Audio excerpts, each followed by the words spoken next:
नमस्कार, मैं आकृति और आप देख रहे हैं इंडिया पब्लिक खबर। नीट यूजी पेपर लीक विवाद के बाद केंद्र सरकार ने परीक्षा प्रणाली को और ज्यादा सख्त बनाने की दिशा में बड़ा कदम उठाया है। लोकसभा में public examinations prevention of unfair means amendment bill 2026 पेश किया गया है। सरकार का दावा है कि नए संशोधन के बाद पेपर लीक, संगठित नकल और परीक्षा माफिया पर पहले से कहीं ज्यादा कड़ी कार्रवाई होगी। फास्ट ट्रैक कोर्ट, समयबद्ध जांच, भारी जुर्माना और सख्त सजा जैसे कई नए प्रावधान प्रस्तावित किए गए हैं। ऐसे में आखिर पुराने कानून और इस नए बिल में क्या अंतर है और इसका असर नीट, जेईई, सीयूईटी, यूपीएससी और तमाम सारी सरकारी परीक्षाओं पर कैसे पड़ेगा, ये सब आपको बताएंगे इस खास रिपोर्ट में।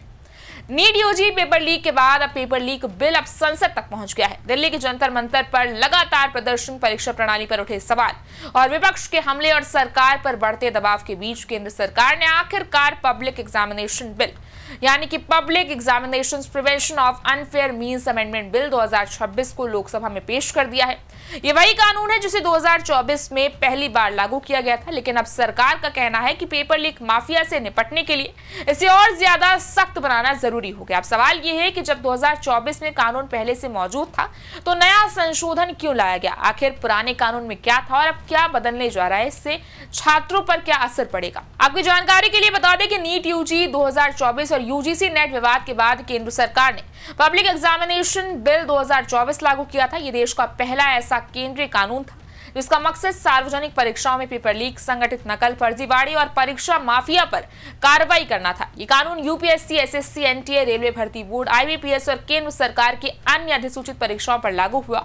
इसके तहत संगठित अपराध करने वालों के लिए जेल और भारी जुर्माने का प्रावधान किया गया था। लेकिन पिछले 2 सालों में लगातार सामने आए परीक्षा विवादों के बाद अब सरकार इस निष्कर्ष पर पहुंची है कि केवल कानून बनाना ही पर्याप्त नहीं है, जांच, मुकदमे और सजा की प्रक्रिया को भी तेज करना होगा। सरकार का कहना है कि पेपर लीक अब केवल कुछ लोगों की गलती नहीं रह गया है, इसके पीछे संगठित गिरोह, तकनीकी नेटवर्क और आर्थिक लाभ के लिए काम करने वाले एक बड़े रैकेट सक्रिय हैं। नीट यूजी 2026 विवाद के बाद छात्रों ने देश भर में आंदोलन शुरू किया, जंतर मंतर पर धरना चला, संसद मार्च हुआ, परीक्षा प्रणाली में सुधार की मांग तेज होती गई।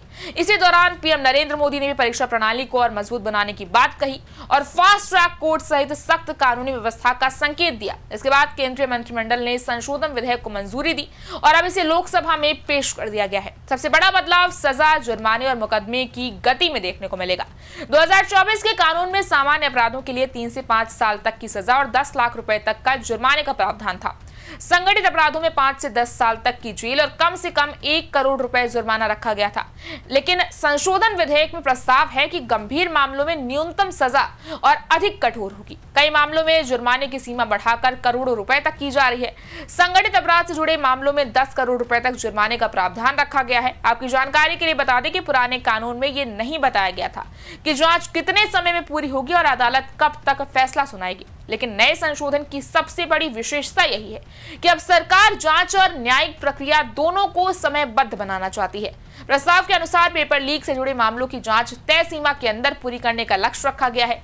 इसके लिए विशेष जांच तंत्र यानी कि स्पेशल टास्क फोर्स बनाई जाएगी। इतना ही नहीं, इन मुकदमों की सुनवाई स्पेशल फास्ट ट्रैक कोर्ट्स में होगी और लगभग ट्रायल को 90 दिनों के अंदर पूरा करने का टारगेट रखा गया है। साथ ही विशेष लोक अभियोजकों यानी कि स्पेशल पब्लिक प्रोसिक्यूटर्स की नियुक्ति और अपीलों की त्वरित निपटारे का भी प्रावधान किया गया है।